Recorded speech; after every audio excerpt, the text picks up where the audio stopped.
श्री राम जय जय राम।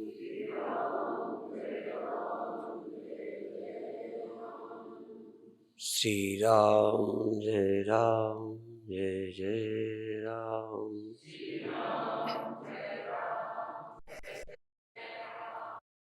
श्री राम जय जय राम।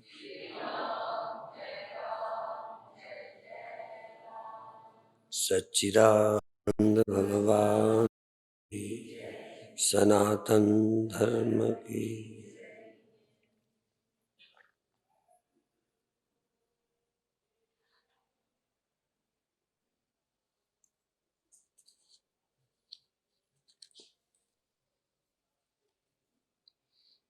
आज प्रातः काल की सभा में चर्चा की थी अहम एका, मैं एक हूँ।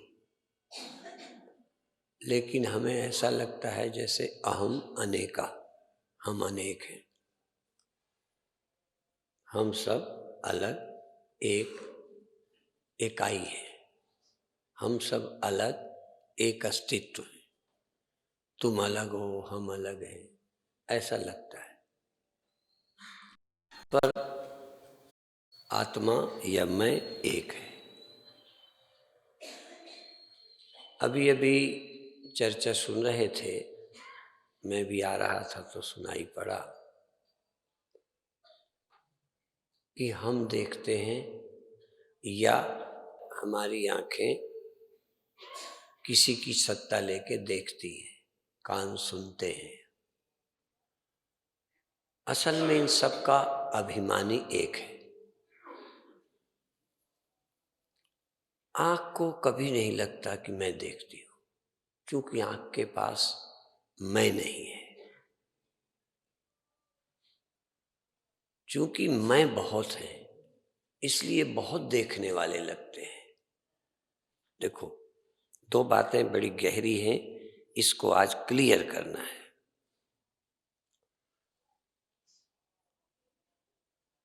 आँखों से दिखता है, बिना आँखों के दिख नहीं सकता। फिर भी देखने का अभिमान आँखों में नहीं है। सुनने का अभिमान कानों में नहीं है। करने का अभिमान इंद्रियों में नहीं है। धर्म इंद्रियों के हैं, अभिमान इनको नहीं है। और इसी तरह से एक और गहरी बात है, जैसे इनमें कर्तापन ज्ञातापन नहीं है। इंद्रियों में ज्ञातापन कर्तापन अंतःकरण में है। मैं करता हूँ, मैं देखता हूँ, मैं सुनता हूँ, मैं चलता हूँ, मैं बोलता हूँ, इनमें अहंकार तो एक है, पर करने वाले जानने वाले बहुत हैं। पर जानने का अभिमान भी, ज्ञाता भी एक, कर्ता भी एक, भोक्ता भी एक। आँख का दर्द, कान का दर्द, पेट का दर्द, ऐसा नहीं कि पेट में दर्द है, लेकिन किसी और को नहीं लगता कि मैं दर्द में हूं। दर्द में सिर्फ मैं हूं। ऐसा नहीं लगता कि यह दर्द मेरे को नहीं है, ये कान को है। ये देखना आँख को है, मेरे को नहीं है। ये सुनना कान का है, मेरा नहीं है। यही एक अहंकार है जो इन सब के साथ मिला है। और अहंकार चूंकि बहुत हैं, अलग अलग है, इसलिए ज्ञाता अलग हो गए, कर्ता अलग हो गए, भोक्ता अलग हो गए। भोक्ता अनेकों हैं, कर्ता अनेकों हैं, ज्ञाता अनेकों हैं, चेतन एक है। यही एक झीनी बात है जो समझाने पर भी समझ नहीं आती। समझाने पर भी, समझने पर भी प्रश्न उठते रहते हैं। ज्ञाता अहंकार है, अंतःकरण है। ज्ञाता, भोक्ता, कर्ता। कर्ता भी अहंकार है और अहंकार से मूढ़, अहंकार विमूढ़ आत्मा कर्ता हमिति मन्यते।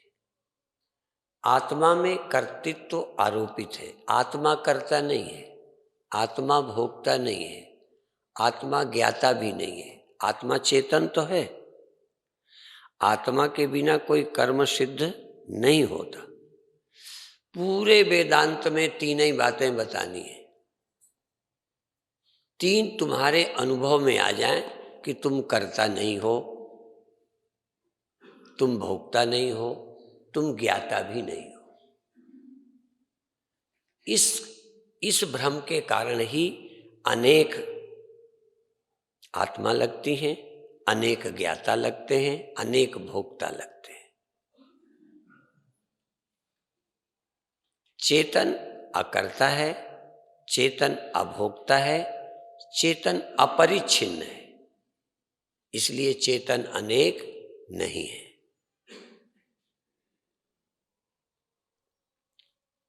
यही बार बार तुम्हारे अंदर प्रश्न उठे, इसी का उत्तर ढूंढना है।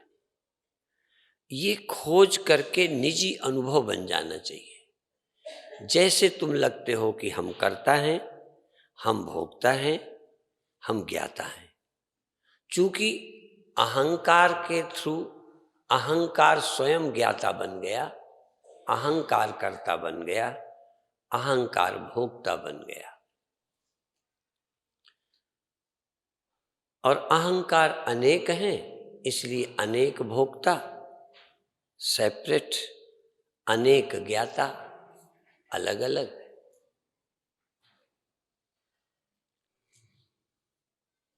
सब अंतःकरणों में एक ही चेतन है और वो ज्ञाता नहीं है। वो ज्ञाता होता तो समस्या कोई ना होती। जो एक है वो ज्ञाता नहीं है, जो ज्ञाता है वो एक नहीं है, जो चेतन है वो कर्ता नहीं है, जो कर्ता है वो असल में चेतन हो गया है, चेतन है नहीं।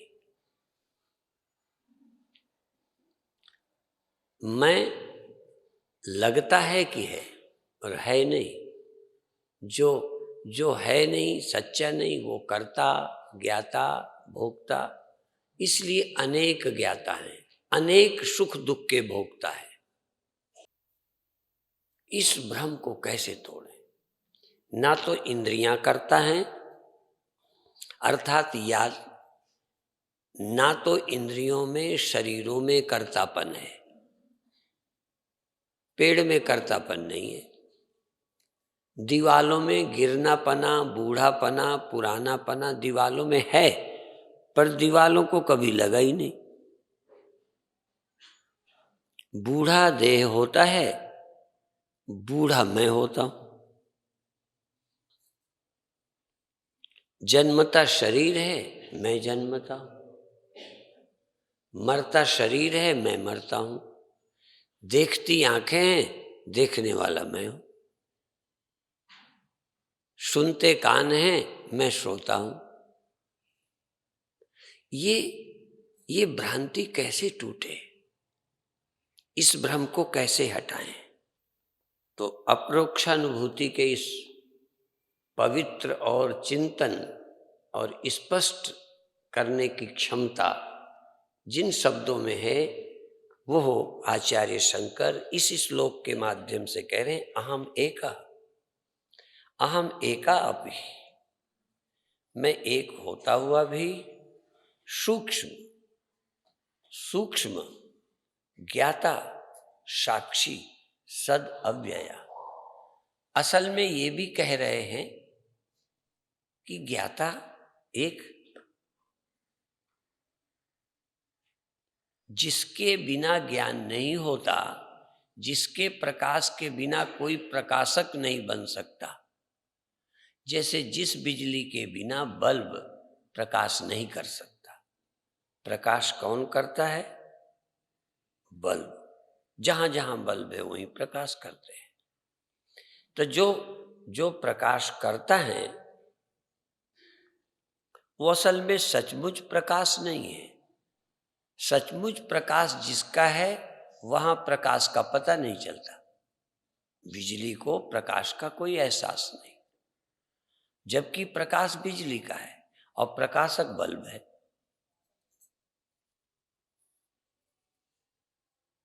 प्रकाश, एनर्जी, शक्ति बिजली की, पर शक्तिमान बल्ब है, शक्तिमान मशीनें हैं। चूंकि वही करती हैं, उन्हीं से काम हो रहे हैं, एक भ्रम पैदा हुआ है। यदि बुद्धि ना होती तो भ्रम ना पैदा होता। भ्रम बुद्धि के कारण है, और भ्रम की निवृत्ति भी बुद्धि के माध्यम से, श्रुति वचनों से, शास्त्र वचनों से, गुरु वचनों से जाएगी। संशय भ्रम समुदाय, सतगुरु मिले ते जाए जिमि, संशय भ्रम समुदाय। ज्ञाता बहुत हो गए, भोक्ता बहुत हो गए, कर्ता बहुत हो गए। हमको परमात्मा ब्रह्म कर्ता नहीं लगता। मानते हैं कि वो करता है, और यदि सब कुछ वो करता है तो तुम क्या करते हो? प्रश्न उठाओ। या तो तुम करता हो, ये करता है, सब अलग अलग करता है, वो करता ही कुछ नहीं। और यदि वो करता है तो तुम क्या क्यों अपने को करता मानते हो? यदि वो ज्ञाता है तो तुम ज्ञाता क्यों महसूस करते हो? यदि भोक्तारम यज्ञ तपसाम सर्वलोक महेश्वरम, यदि वो भोगता है तो तुम क्यों भोग रहे हो?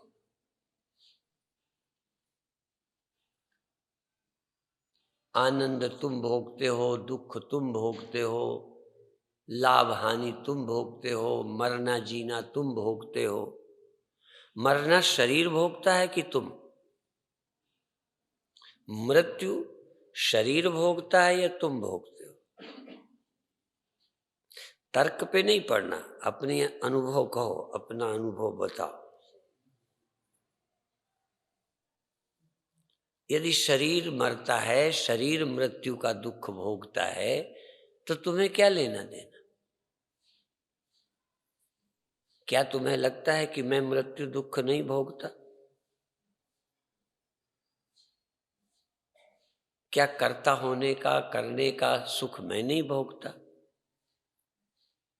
जो करता है वही भोगता है। यदि करता तुम हो तो भोगता तुम हो, एक साथ रोग जाएगा। यदि करता तुम हो, कर रहे हो, तो निश्चित तुम भोगने के लिए कर रहे हो, और निश्चित भोगते हो। तुम्हारी निज की जो अनुभूति है, तुम्हारी निज की, वो करता होने की है, भोगने की है। ऐसी भोगने के लिए आप करते रहते हो। यदि भोगते ना होते तो करने की जरूरत नहीं। फिर यदि कोई करता तो वो करता रहता, वो भोगता रहता, अपने को क्या? जब हम गुरुदेव के पास थे तो एक लोकोक्ति कहावत कहते थे, गधा मरे कुम्हार का। पहले सुन चुके हैं जो पुराने साधक हैं, चूंकि दृष्टांत तो वही है, वो नया नहीं है। गधा मरे कुम्हार का। वैसे अधिकतर गधे कौन रखते हैं? धोबी लोग रखते हैं, कुम्हार भी रखते हैं, पर चलो गधा मरे कुम्हार का। कुम्हार का तो गधा मरे,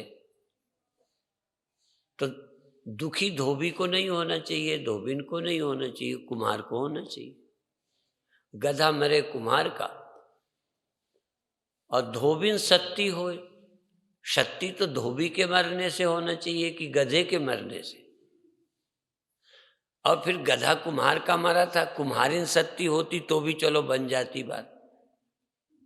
कुम्हार का गधा मरा, चलो कुम्हार नहीं मरा, गधा मरा, पर चलो कुम्हार के घर था तो धोबिन को सत्ती न हो, दुखी हो, बात जमती है। पर गधा कुम्हार का मरे, धोबिन दुखी न हो, दुखी होवे, दुखी धोबिन न होके कुम्हारिन होवे तो ठीक, क्योंकि कुम्हार का गधा मरा। पर कुम्हारिन दुखी ना होवे, धोबिन दुखी होवे, चलो दुखी भी होवे मान लेते हैं, सत्ती क्यों होवे? कोई धोबी तो मरा नहीं, तो तुम मरे नहीं तो तुम दुखी क्यों हुए? यदि देखना आंख का धर्म है तो देखने का सुख दुख तुम क्यों भोगते हो? सुनना कान का धर्म है, करना इंद्रियों का धर्म है, कर्म इंद्रियां, ज्ञान इंद्रियां, यदि इनके धर्म है तो तुम बीच में क्यों परेशान? हाँ, तुम्हारी उपस्थिति जरूर है। जैसे सूर्य की उपस्थिति में सोलर कुकर भोजन पकाए, मुक्त एक नहीं होता, भ्रांति टूटे तो कोई भोगता ही नहीं मिलता। भ्रांति टूट जाए तो बात बन जाती है। इसलिए मेरे गुरुदेव की एक पुस्तक का नाम था भ्रांति निवारण। भ्रांति का निवारण, अपन भ्रांति निवारण नहीं कर रहे। भ्रांतियां ज्यों की त्यों रहते हैं, बस ये कहते हैं हमें सुख ना भोगें, दुख ना भोगें, मृत्यु का दुख हमें ना होवे। जिसकी मृत्यु ही नहीं होती, मृत्यु का दुख हो रहा है, क्योंकि वो धर्म किसी का है, स्वीकार कोई करता है। इसको वेदांत में कहते हैं धर्म सहित धर्मी का अध्यास। धर्म और धर्मी, जैसे घड़ा है और घड़े का धर्म है पैदा होना और मिटना।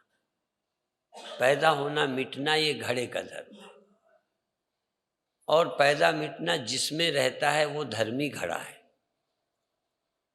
तो जन्म और मृत्यु, मोटा और पतला, ये शरीर का धर्म है।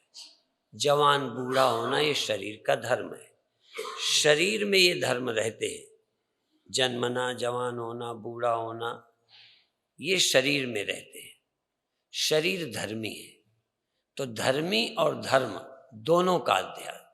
मैं शरीर हूं, जन्मा हूं, मैं मरूंगा, मैं बूढ़ा हूं। धर्म और धर्मी दोनों मेरे में अध्यस्त है।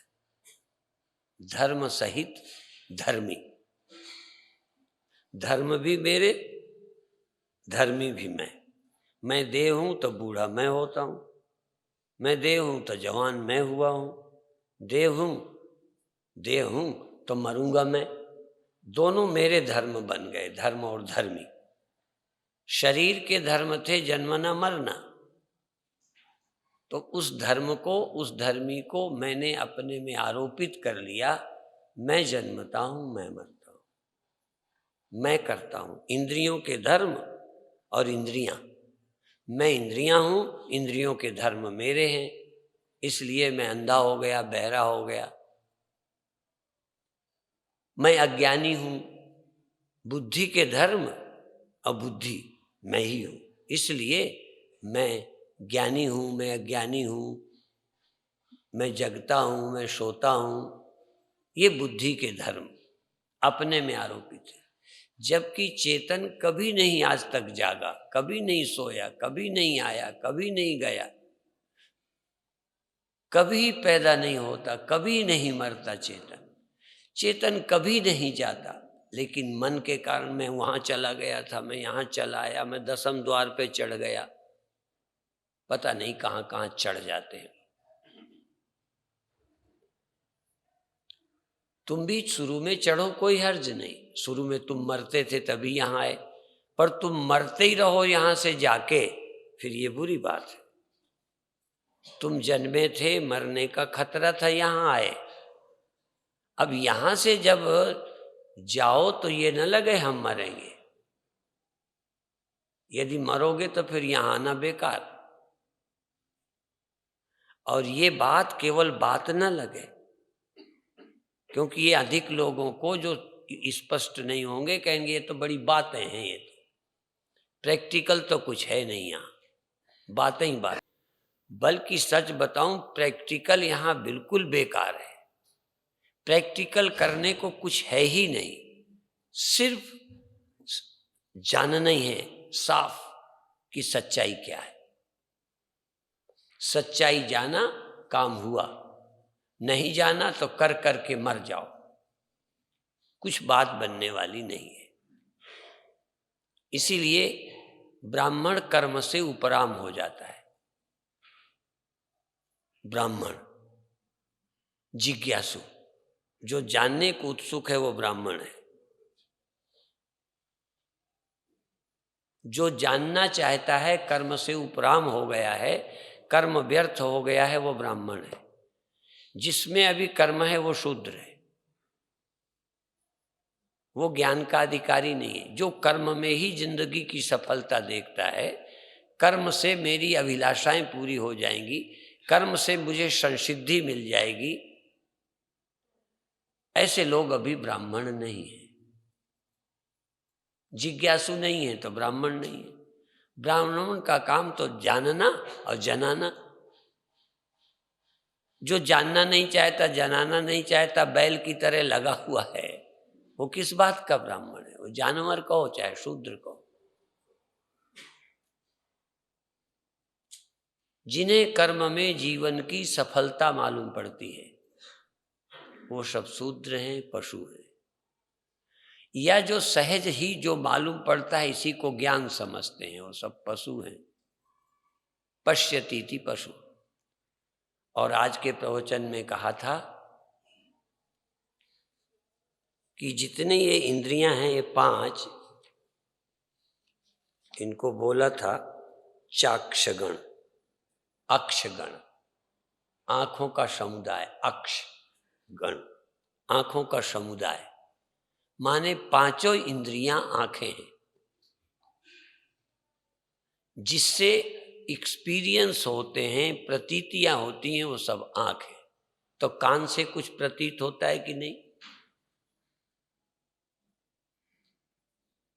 जब प्रतीत होता है, ज्ञान होता है, महसूस होता है, जाना जाता है, इसलिए वो आंख है। इसलिए उपनिषद में एक जगह वचन आता है, आवृत्य चक्षु। अपनी आंखों को आवृत कर लो, लौटा लो, बंद कर लो। सुनने से उपराम हो जाओ, देखने से उपराम हो जाओ, सूंघने से उपराम हो जाओ, चखने से, स्वाद से, छूने से उपराम हो जाओ।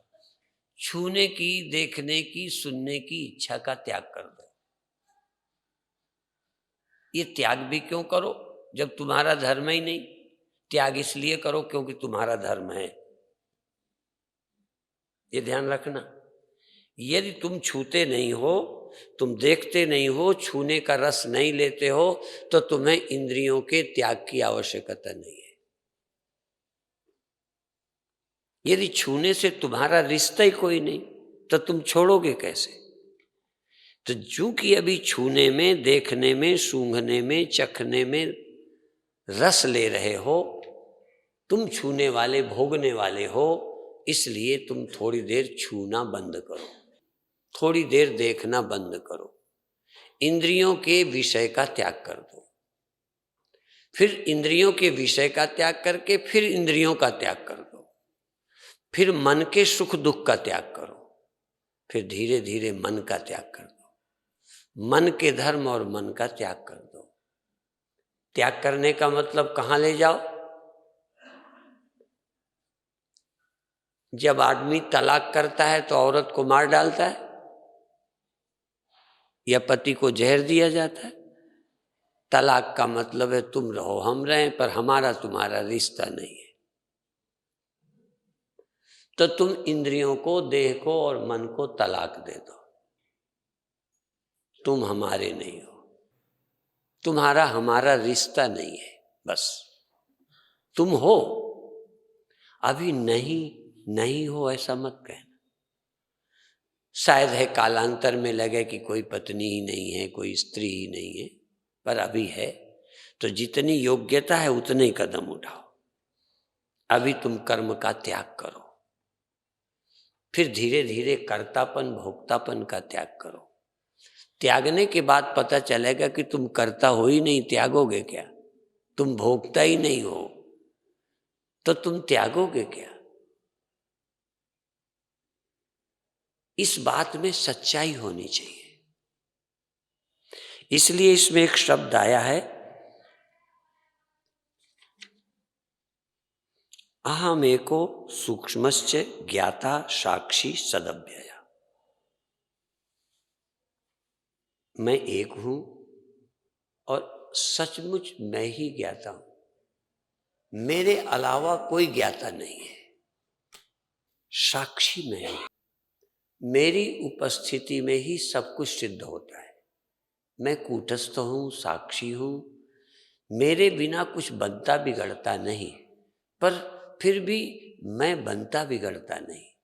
सबका बनने बिगड़ने का, जगने सोने का, करने न करने का, भोगने न भोगने का, मैं सिर्फ साक्षी हूं।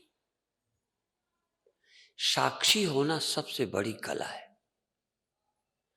साक्षी होने से ज्यादा कुछ और साधना नहीं है। मैं एक बार गुरुदेव के साथ बॉम्बे गया था। एक केदारनाथ नाम के व्यक्ति की एक पुस्तक थी, विवेक साधना। उन्होंने वेदांत की बहुत बातों का खंडन किया, ये सत्य नहीं है, ये असत है, फलाना है। वो कहते थे असत असत मत कहो, उनका कहने का ढंग था तुम साक्षी हो, प्रयत्न पूर्वक साक्षी। हम ये कहेंगे प्रयत्न पूर्वक तुम कर्ता ना बनो, प्रयत्न पूर्वक जहां तुम्हें लगता हो मैं कर रहा हूं त्याग कर दो। यदि करता हो तो कर्तापन का त्याग करो, भोगता हो तो भोगना बंद करो। पहले प्रयास करो कि मैं नहीं भोगूं। भोगने का फल प्राप्ति कर्मण्येवाधिकारस्ते मां फलेषु कदाचन। फल में तुम्हारी रुचि ही ना हो, कर्मों के फल भोगने का ख्याल ही ना हो। अभी तो आप कर्म फल भोगने के लिए ही करते हो। तुम धन किस लिए कमाते हो? साक्षी रहने के लिए कि धनी होने के लिए? तुम चुनाव लड़के पदों में साक्षी रहने जाते हो कि हम राजा साक्षी रहेंगे? फिर ये बूथ कैप्चरिंग, दादागिरी, बदमाशी क्यों? साक्षी रहने के लिए इतनी बदमाशी? साक्षी तो ऐसे ही हो जाते। जब साक्षी ही होना है तब बिना पद के हो जाओ। जब साक्षी होना है तो स्वाभाविक कर्म हो रहे, तुम साक्षी हो जाओ। इतना उपद्रव किस बात का? कोई साक्षी होने के लिए चोरी नहीं करता। सुखी होने के लिए, धनी होने के लिए, बड़े होने के लिए, कुछ होने के लिए कर्म है और कुछ होने के लिए करता है और करके हो गया ऐसा महसूस भी करता है। तुम धन कमा के कुछ धनी नहीं होते, तुम अनुयायी बढ़ा के कुछ बड़े नहीं होते। ये कुछ ना होते तो इतना कर्म में फंसते ही नहीं। फिर तो प्राकृतिक कर्म सहज कर्म होते। सहजम कर्म कौन्तेय सदोषिमपि न त्यजेत। जो सहज कर्म है उसे तुझे त्यागने की, न त्यागने का प्रश्न ही क्या है? ज्ञानी लगभग पशु की तरह, जानवर की तरह स्वाभाविक होता है। देखने में रुचि होना तेरा लगाव है, दिखाई पड़ना यह अलग बात है। कोई ज्ञानी आंखें नहीं फोड़ता, कोई ज्ञानी बहरा नहीं बनता, कोई ज्ञानी पैर काट के लंगड़ा नहीं बनता। कोई ज्ञानी करना बंद करने के लिए हाथ नहीं तोड़ता, कोई मन को नशा दे के सुलाए नहीं रखता, पर ज्ञानी का मतलब वो आत्मा है, वो एक है, अद्वितीय है, वो करता नहीं है, भोगता नहीं है, साक्षी है, चेतन है, और एक अद्वितीय चेतन है, एक विभु चेतन है, जिसको कुछ पाना कहीं जाना नहीं है। जो सीमित है इसे कहीं जाना होगा, व्यापक कहाँ जाएगा। मैं स्वामी राम के चपरासी का, स्वामी राम का, दोनों का उदाहरण देता हूं। स्वामी राम का चपरासी, स्वामी राम नहीं, चपरासी छत पे घूमता है और शिवो हम बोलता है। तो जो शिवोहम नहीं पसंद करते, शिवोहम बोलना गलत मानते हैं, शिवोहम बोलना जैसे अपराध है, देहोहम बोलना मानते हैं, जबकि जिंदगी भर यही वो भी समझाते हैं कि तुम जीव हो, अगले शरीर में जाओगे, शरीर छूट जाएगा, पर फिर भी दयानंद कौन? एक देह। आज समाज एक जीव का फोटो लगा नहीं सकते। यदि महर्षि दयानंद जीव थे या देह थे?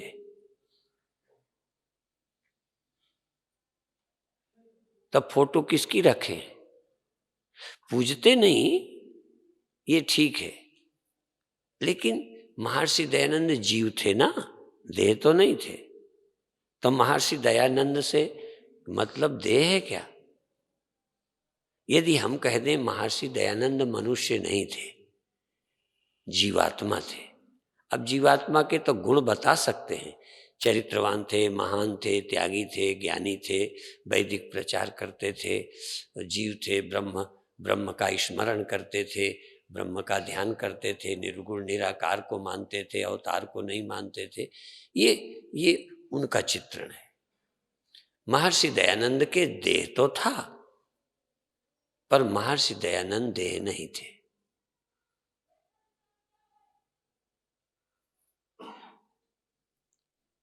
कम से कम इतना तो, पर हम लोग थोड़ा एक कदम आगे बढ़ते हैं।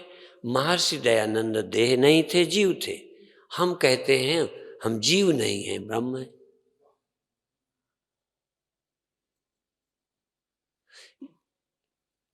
फर्क है, थोड़ा सा जागरूकता की बात है। तुम जगते हो, देह को मैं कहते हो, तो जग के भी देह में रहो, पर देह को मैं मत कहो। जो अभी मैं सोया था वही मैं जागा हूं। महर्षि दयानंद कहेंगे जीव जगता है, देह के साथ रहता है, देह के द्वारा कर्म करता है, फिर सो जाता है, फिर देह छोड़ देता है, फिर दूसरी देह में जाता है। दूसरी देह में ये जाता है क्या? ये तो यहीं जला दिया जाता है, दफना दिया जाता है। जाता कौन है? जाने वाले को तो समझो। तो जैसे आर्य समाजी भी बहुत कम है, किसी धर्म के मानने वालों की संख्या बहुत कम है, सब ज्यादातर देह हैं। इस्लाम है, ईसाई है, हिंदू है, आर्य समाजी है, सनातनी है, सिख हैं, ये सब जीव हैं, देह तो कोई नहीं है।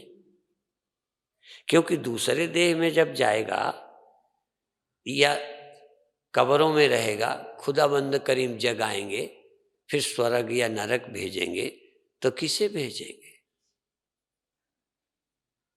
तो जीव बहुत कम है जो अपने को लोग जीव मानते हैं। ऐसे तो सब कहते हैं, जैसे देह को मेरा कहते हैं, इससे सिद्ध होता है कि जीव मैं नहीं, देह मैं नहीं हूं। ऐसे तो आदतन आप कहते हैं कि ये मेरा शरीर है, मेरे पैर हैं, मेरी आंख है, मेरे सिर दुखता है, इसका मतलब तुम देह नहीं हो। तर्क करके सिद्ध कर, तुम देह नहीं हो, ये तुम भी, लेकिन तुम अभी धुंधले हो, स्पष्ट नहीं हो। कभी कह देते हो मैं बैठा हूं, कभी कहते हो मेरा देह दर्द करता है। कभी तो मेरा शब्द कह के तुम अलग हो जाते हो, कभी मैं कहते हो, दो शब्दों का प्रयोग होता है। मैं बैठा हूं, मैं लेटा हूं, मैं मोटा हूं, मैं पतला हूं, मैं बूढ़ा हूं का मतलब मैं देह हूं। वहां नहीं कहते मेरा देह बूढ़ा हो गया, मेरी आंखें दर्द करती हैं, मेरे पैर दर्द करते हैं। तो मेरा कहने से तो लगता है तुम अलग हो, मैं कहने से लगता है एक हो गए। तो जैसे आम आदमी देह में भी कह भी देते हैं और समझते भी नहीं है, मेरा कह के भी इसे मैं कहते रहते हैं, मैं समझते रहते हैं। मैं लेटा हूं का मतलब क्या हुआ? मैं मोटा का मतलब क्या हुआ? अब मेरी आंखें दुखती हैं, मेरा सिर दुखता है का क्या मतलब हुआ? सिर में नहीं हूं। जैसे आम आदमी दो तरह की बातें बोलते नहीं जानते, ऐसे ही हजारों जीववादी जीव हूं ये नहीं जानते। कभी देह को मैं कहने लगते हैं, कभी जीव अगला जन्म लूंगा, अगले जन्म में भोगूंगा, कभी कहते हैं मैं मर जाऊंगा। मर जाऊंगा का मतलब तुम खत्म ही हो जाओगे। दोहरी बातें बोलते हो। कभी देह को मैं मान के बोल पड़ते हो, कभी जीव को मैं समझ के अगला जन्म होगा उसमें कर्मों का फल भोगेंगे। भोगेंगे का मतलब जीव हो, मर जाओगे का मतलब देह हो, बूढ़े हो गए हो का मतलब देह हो। तो ये जितने धर्मात्मा हैं 99% ये जीव भी नहीं अपने को मानते। अब इसी तरह वेदांतियों की बता दें, वो भी अपने को ब्रह्म भी कहते रहते हैं और कभी मानते जीव ही रहते हैं। ब्रह्म कहते तो हैं, पढ़ लिख करके बोल जाते हैं, लेकिन अपने को समझते जीव ही है। जितने ज्यादा विचारक हैं वो जीव भाव में टिके। ब्रह्म ब्रह्म समझने के बाद तो बात ही खत्म हो जाती है। तुम जीव भी समझ लो, इसलिए वेदांत का लक्ष्य देह अध्यास तोड़ना नहीं है, असल में जीवाध्यास तोड़ना है। तुम करता हो, भोगता हो, भोगोगे, भोगने के लिए शरीर लोगे, भोगने के लिए मुझे शरीर चाहिए।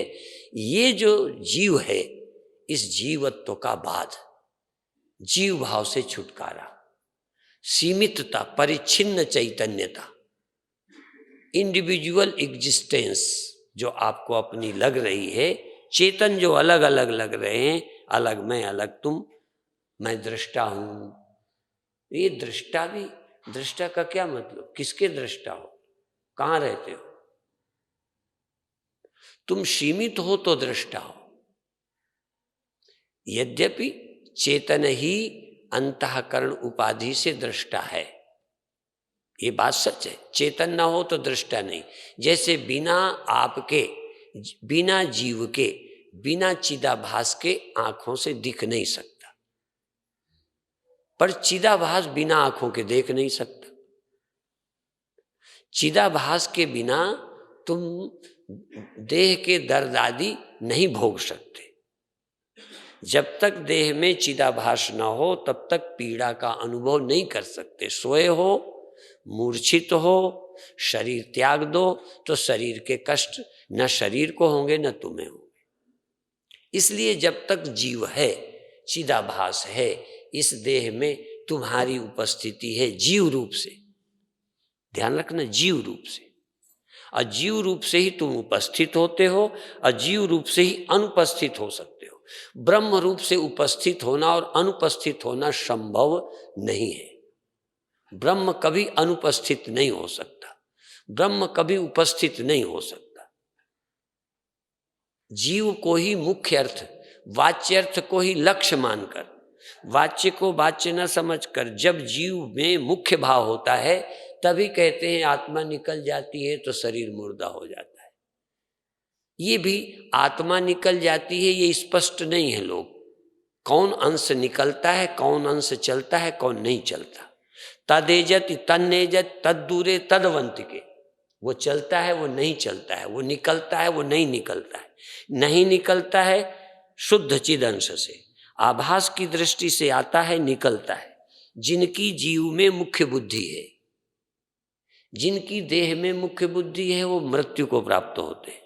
जिनकी जीव में मुख्य बुद्धि है वो पुनर्जन्म को प्राप्त होते हैं, स्वर्ग नरक को प्राप्त होते हैं।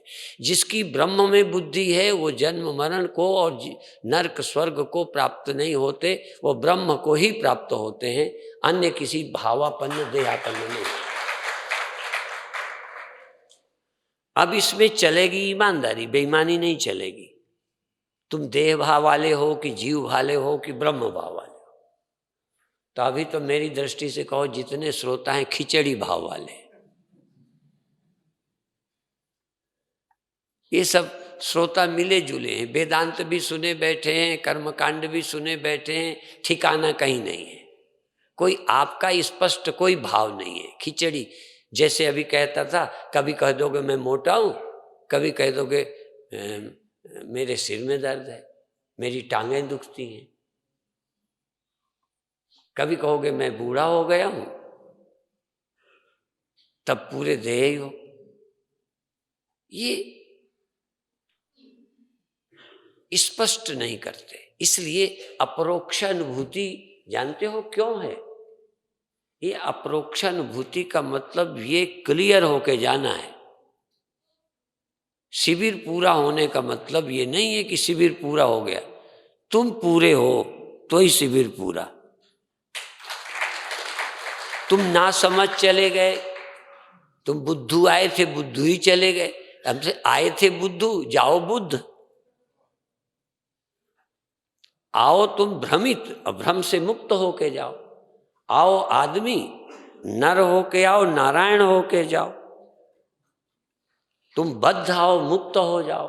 तुम भ्रमित थे, अब भ्रम नहीं रहा, क्लियर है कि तुम ब्रह्म हो, क्लियर हो जाए कि तुम ही सर्वत्र हो।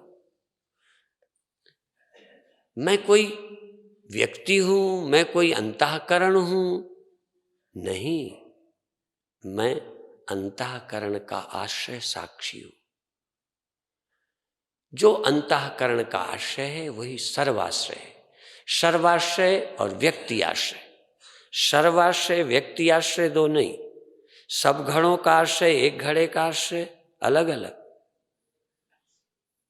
ये सोच ही गलत है। जो सर्वाश्रय है वही यहाँ का, जो सर्व रचयिता है वो यहाँ का भी रचयिता है, यहाँ का रचय जो सर्व करता है वो यहाँ भी वही करता है। यदि करने वाला वो है तो यहाँ करने वाले तुम हो, इतनी जगह तुम्हारे लिए छोड़ दी उसने। सब करता वो है, यहाँ करता तुम हो। तो जैसे तुम कहते हो यहाँ मैं करता हूं, तो ये भी कहते हैं यहाँ मैं करता हूं, फिर भगवान कहाँ करता है? फिर करने के लिए बचा क्या? सब कुछ तो तुम ही बांट लिया, सारी खुदाई बूतों ने लूट ली। अब खुदा के पास में रखा ही क्या है? करता तो तुम बन गए, भगवान के करने को बचाया क्या है? तभी एक बात मैंने व्यंग में कही कि भगवान के कोई नहीं है, बेचारा अनाथ है। यदि दुनिया में कोई अनाथ है तो भगवान।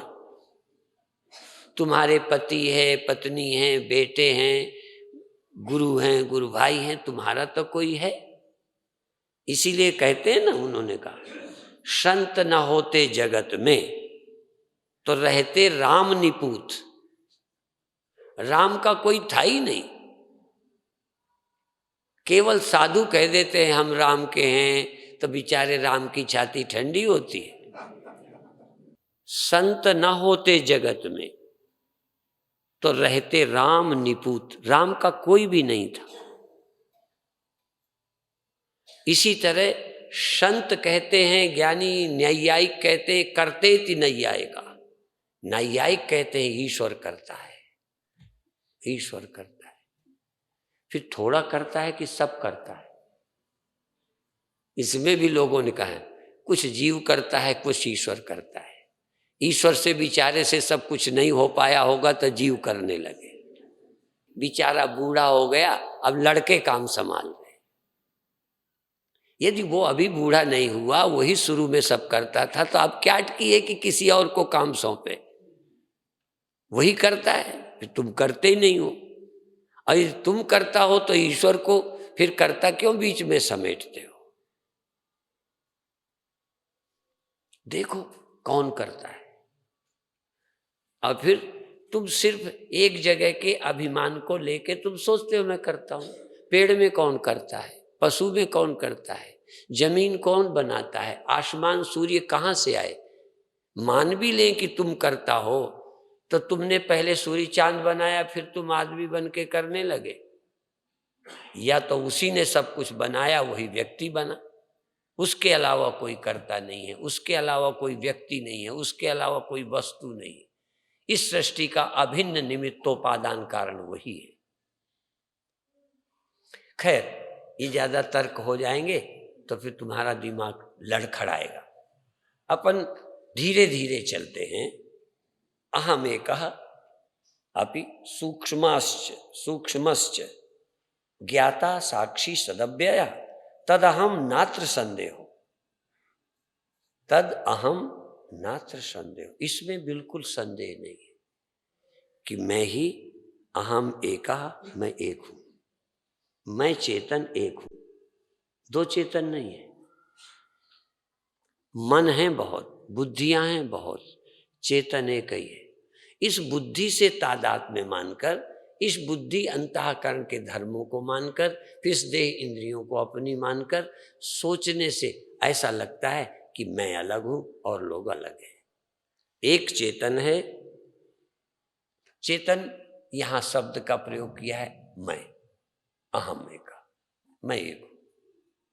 क्योंकि चेतन एक है, परमात्मा एक है, ये तो सभी मूर्ख भी बोलते हैं। ये मैं बता दूं, मूर्ख से मूर्ख किसी मजहब के आदमी को पूछो परमात्मा कितने हैं, तो एक कहेगा। मुसलमान कितने भगवान कहेगा, ईसाई कितने भगवान कहेगा। कोई मजहब का जो ईश्वर मानता हो, ना मानता हो तो ईश्वर को गायब तो कर देगा, पर दो ईश्वर कोई नहीं कहेगा। तो ईश्वर एक है ये सब कहते हैं, पर आचार्य शंकर कहते अहम एका, अर्थात मैं ही परमात्मा। क्योंकि एक परमात्मा है, परमात्मा के अलावा एक कोई और कह ही नहीं सकता। और जो भी ये कहेगा अहम एका, कहीं गहरे में कहता है अहम ब्रह्मास्मि। जब वो कहता है मैं एक हूं, सूक्ष्मश्च ज्ञाता साक्षी सदव्यया, मैं सत हूं और अव्यय हूं, अविनाशी हूं। अब देखो, एक मैं देह के नाते विनष्ट होता है, एक मैं जगता और सो जाता है। ध्यान देना, एक मैं पैदा होके मरता है। भले तुम्हारी मैं नहीं है, तुम मानते ही हो, पर जिसको तुम मैं कहते हो वो पैदा होके मर जाता है।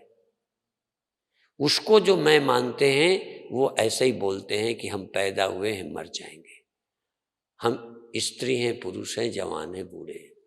दूसरे हैं जो कहते हैं हम जगते हैं, शरीर में बैठकर भोगते हैं और सो जाते हैं, भोग से छुट्टी मिलती है। देह के सुख दुख नहीं भोगते, देह में रहते हैं, भोगते हैं, देह छोड़ जाते हैं, फिर नहीं भोगते, फिर भोगने के लिए दूसरा देह पकड़ते हैं।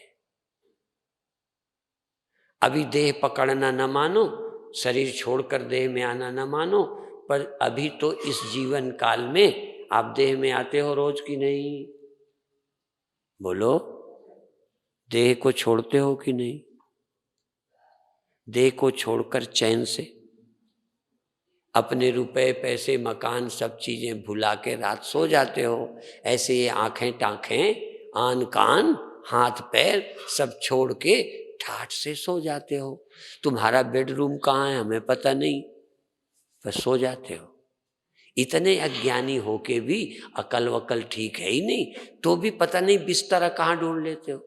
कभी कभी हम सोचते हैं कि कीड़े मकोड़े कैसे सेक्स करते होंगे, कैसे इनके पालन पोषण करते होंगे।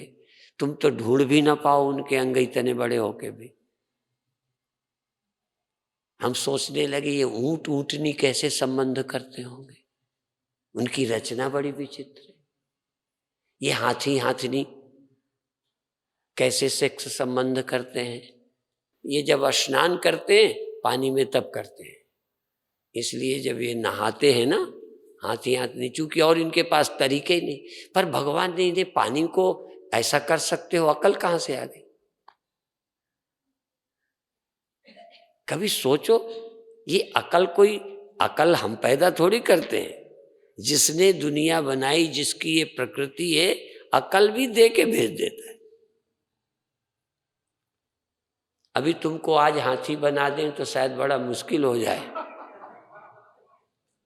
पर जब तुम नेचर से हाथी बनोगे तो सब अकल आ जाएगी। इसलिए ये जो प्रकृति है, ये इसमें बड़ी विलक्षणता है। तो तुम सत्य हो और अव्यय हो, तुम कभी समाप्त नहीं होते, व्यय होने खत्म नहीं होते। अब तुम खत्म नहीं होते, ये बात क्लियर है क्या? और यहाँ क्या कहते हैं, हम कभी खत्म नहीं होते, ज्ञाता हैं, साक्षी हैं, तदहम नात्र संदेह हो। ऐसा मैं हूं, इसमें मुझे कोई संदेह ही नहीं। अब आचार्य कह रहे हैं, पर अभी तुम्हें संदेह है, इसीलिए इस श्लोक पर मैं देर लगा रहा हूं।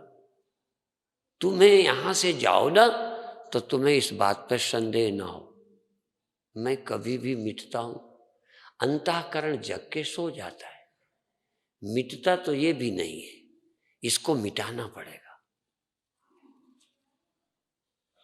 देह मिट जाता है, अंतःकरण लय हो जाता है, ये बीज रूप में चला जाता है। वृक्ष नष्ट हो जाता है, बीज बच जाता है, बीज दूसरे वृक्ष को जन्म देता है। ये नष्ट नहीं होता, ये अनादिकाल से चलता ही रहता है। अंतःकरण की दो अवस्थाएं, यूं तो तीन है। एक जागृत है जिसमें देह को मैं कहता है, और यही बंधन का हेतु, ये देह को मैं कहकर इसके कर्म के, इसके सुख दुख को भोग कर ये भोक्ता बना रहता है। तो फिर अगला शरीर इसे चाहिए। किसे अगला चाहिए? सूक्ष्म को। किसे अगला चाहिए? जीव को, जो इसमें रहता है, वही इसका मजा लेता है। मजा लेने के लिए फिर शरीर प्राप्त करता है। पर तीसरी एक अवस्था इसकी हो जाती है, इस शरीर को छोड़कर फिर जब ये शरीर नहीं होता, ये सपने रच लेता है। आप तो नहीं रचते, फिर ये सूक्ष्म सपने रचता है, और सपने में सुख दुख भोगता है, मजा लेता है, स्वर्ग रचता है। स्वर्ग भी इसका बनाया है, दिल के बहलाने के लिए गाली भी ये ख्याल अच्छा है। स्वर्ग है कुछ नहीं, स्वप्न क्या है, स्वर्ग क्या है? तुम्हारी वासना से रचा हुआ।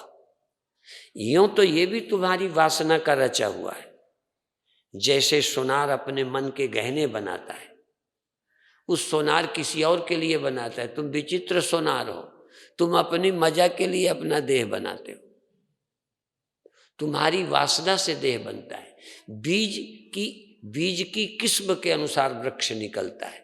किसान की किस्म का बीज नहीं निकलता, वृक्ष नहीं निकलता। किसान की जाति का वृक्ष निकलता है कि बीज की जाति का? तो जीव अपनी ही वासना के अनुसार शरीर को प्राप्त करता है। कुत्ते का प्राप्त कर ले, सुअर का, सांप का, आदमी का, अपनी वासना के लिए। मैं आजकल बहुत चिंतन करता हूं, तो सोचता रहता हूं कि कुत्ता कौन बनता होगा।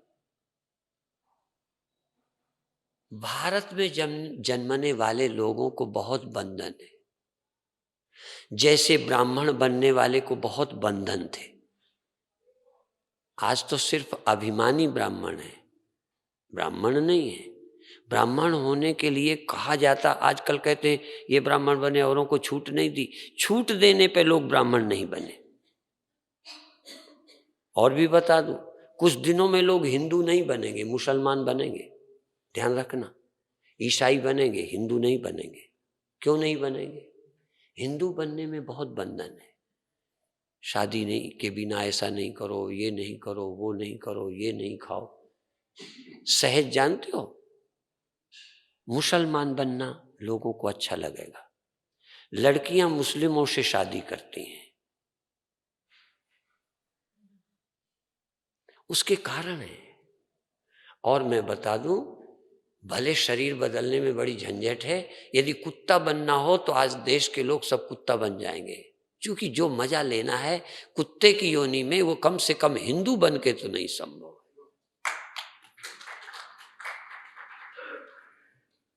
हिंदू बनने में बड़ी शर्म लगेगी। अभी बाहर चले जाओ, अमेरिका वगैरह, वहां भी ठीक है।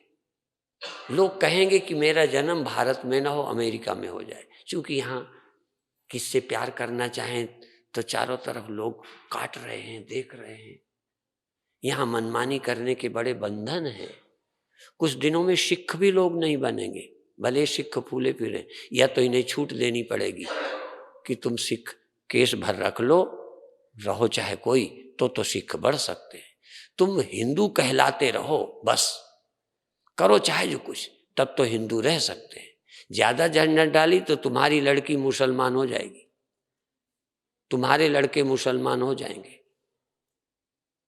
क्योंकि इतने बंधन है कि हिंदू कौन रहेगा, इतने बंधन है कि सिख कौन बने। रोज छोड़ने की, तलाक करो, छुट्टी ले लो, नहीं कर लो तो तुम्हें इस्लाम पसंद आएगा, बुरा नहीं मानना। और इस्लाम से ज्यादा कम से कम तलाक तो देना पड़ेगा। कुत्तों को कौन तलाक देनी। कुछ दिनों में लोग कुत्ता बनना पसंद करेंगे। अमेरिका इसलिए कुत्ता ही पसंद करती है।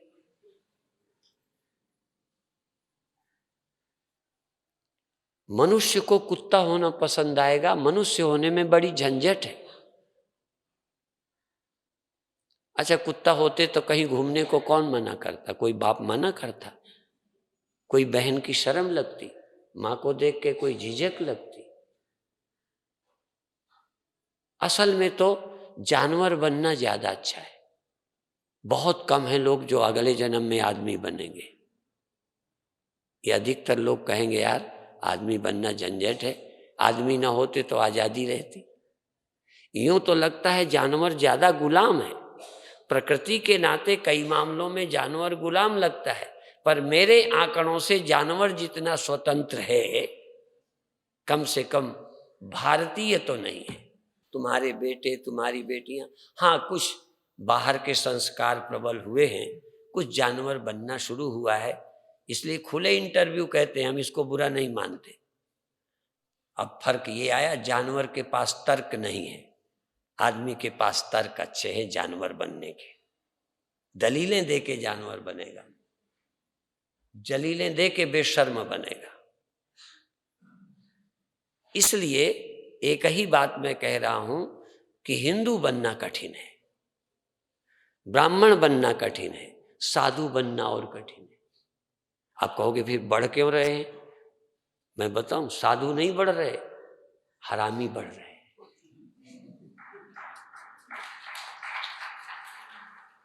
जो हराम का खाना चाहते हैं बढ़ रहे हैं। संत बनना बड़ा कठिन है, साधु बनना कठिन है। ये जो बढ़ते हैं सिर्फ साधु वेश बढ़ता है। साधु बढ़ने की शर्त कर दें, आधे लौट जाएंगे। आधे मैंने बहुत कम कहे हैं। यदि पूरा साधु बन के रखा जाए तो शायद ही कोई बचेगा, सब घर चले जाएंगे।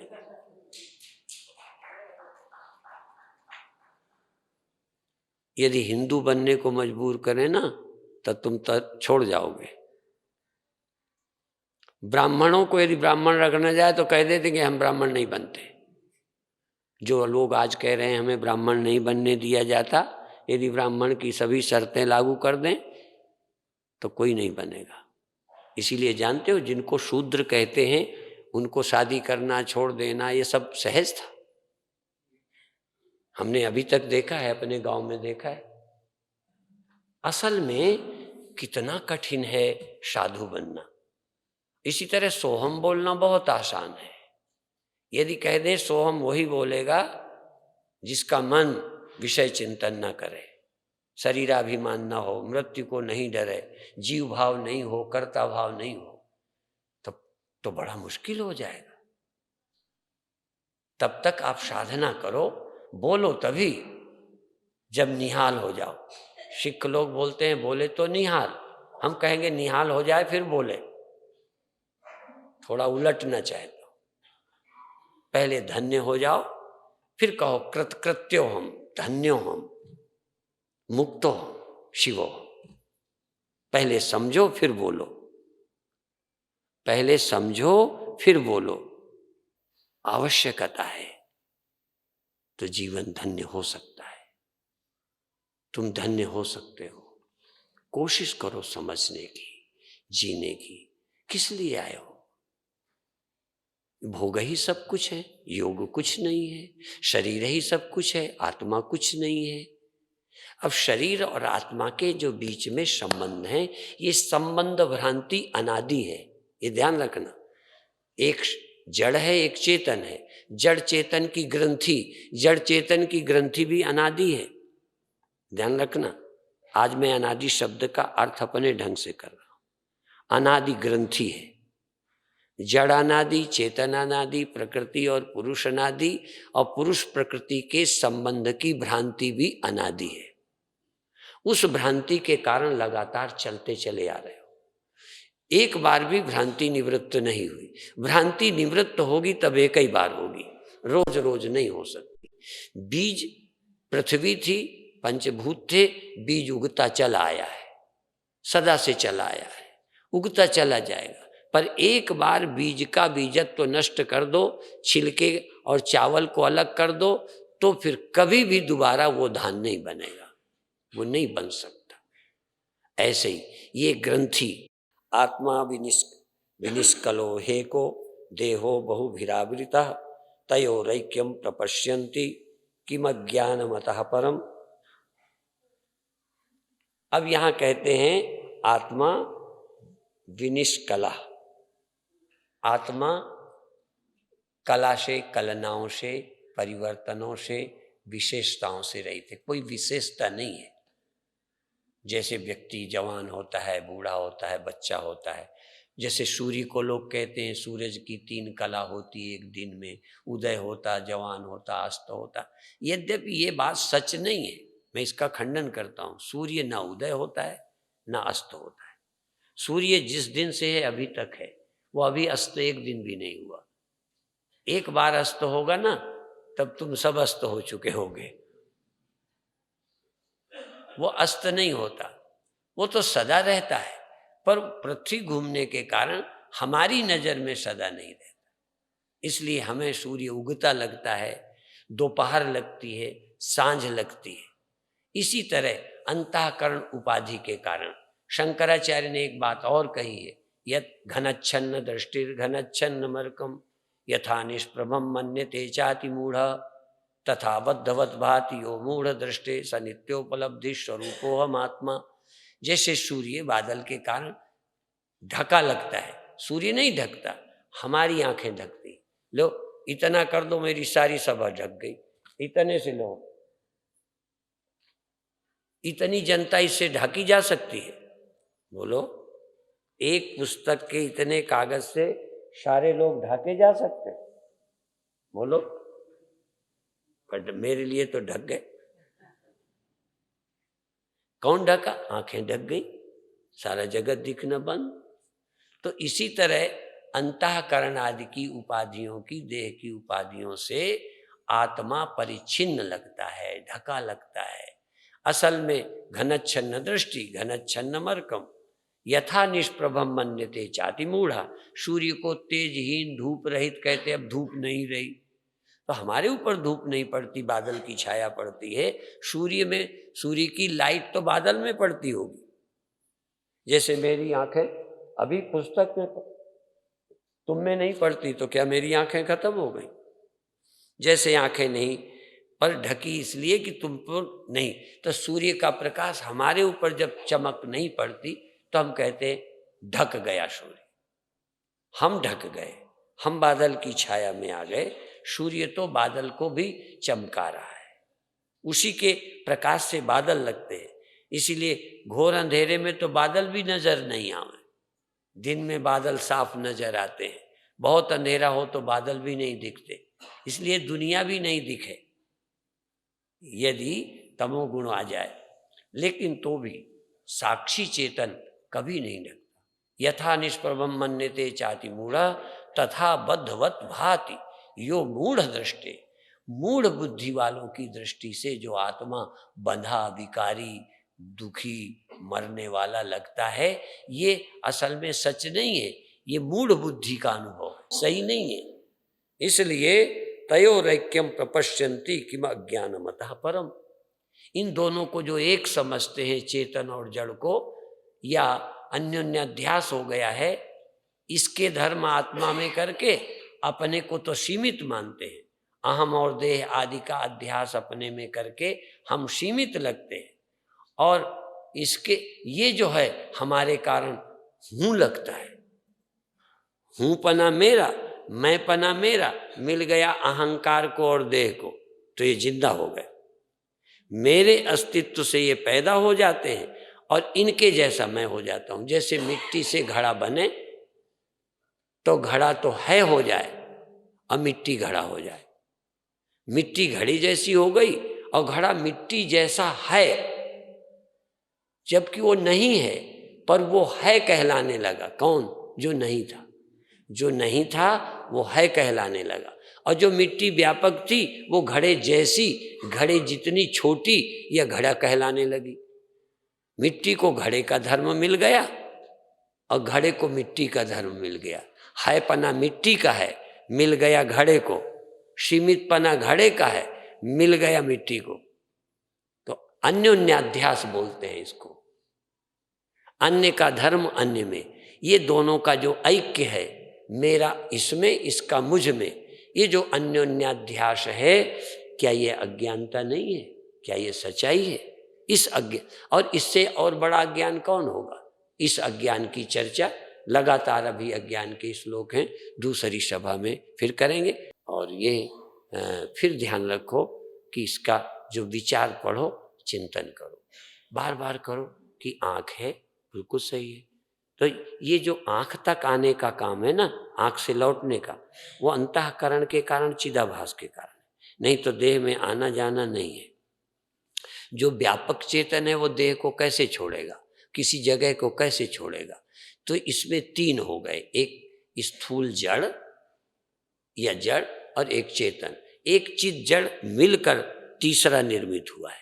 एक ये जो तीसरा निर्मित हो गया है जीव, यही देह में आता है, यही देह छोड़ता है, यही अपने अनुभवों के आधार पर अगली योजनाएं रचता है, योनियों में जाता है, स्वर्ग जाता है, और यही जब मुक्त होना चाहता है तो अज्ञान जिसके कारण ये जीव ग्रंथि है, जड़ चेतन ग्रंथि, जिस अज्ञान के कारण स्वरूप के अज्ञानता से उस स्वरूप को पहचान कर चिद जड़ ग्रंथि का भेदन होता है, टूट जाती है चिद ग्रंथि। पर चिद जड़ ग्रंथि टूटने के पहले अज्ञान की निवृत्ति होती, अज्ञान की निवृत्ति ही चिद ग्रंथि का टूटना है। और अज्ञान अनादि है, जब तक आप सत्संग नहीं करेंगे, कितने पुण्य कर लें, कितना सुखी होने के लिए पाप कर लें, सुखी होने के लिए, क्योंकि जो भी पाप करता है सुखी होने के लिए करता है, धनी होने के लिए करता है, बड़ा होने के लिए करता है। कोई भी कर्म करता है, सब लोग सुखी होने को करते हैं, दुख के लिए कोई कोशिश। हम जब सिख समाज में जाते हैं तो वे बोलते हैं, पर मुझे शब्द याद नहीं रहते, भाव याद रहते हैं कि यतन सभी सुख के कियो, दुख को कियो न कोय। सुख के लिए तो सबने कोशिश की है, दुखी होने के लिए भी तुमने की है ना? बोलो, दुखी होने के लिए कोई कुछ करते ही नहीं, सारे काम, पर सब सुखी ही हो जाते हैं ना। जिंदगी लगा दी सुखी होने के लिए, सुख के लिए सबने कोशिश की, पर सुखी तो नहीं, और दुख का कोई कोशिश नहीं करता, पर दुखी होना बंद, दुखी होने की कोशिश नहीं की पर खत्म नहीं हुए, और सुखी होने की कोशिश की पर पूरा नहीं पड़ा अभी तक। इसलिए इस इच्छा की यदि पूर्ति चाहते हो कि दुख ना हो, दुखम भूयात् सुखम भूयात्, तो फिर अपरोक्षानुभूति को ठीक से सुनो, ठीक से पढ़ो, श्रद्धा से पढ़ो, तो बात बनेगी। ओम शांति शांति।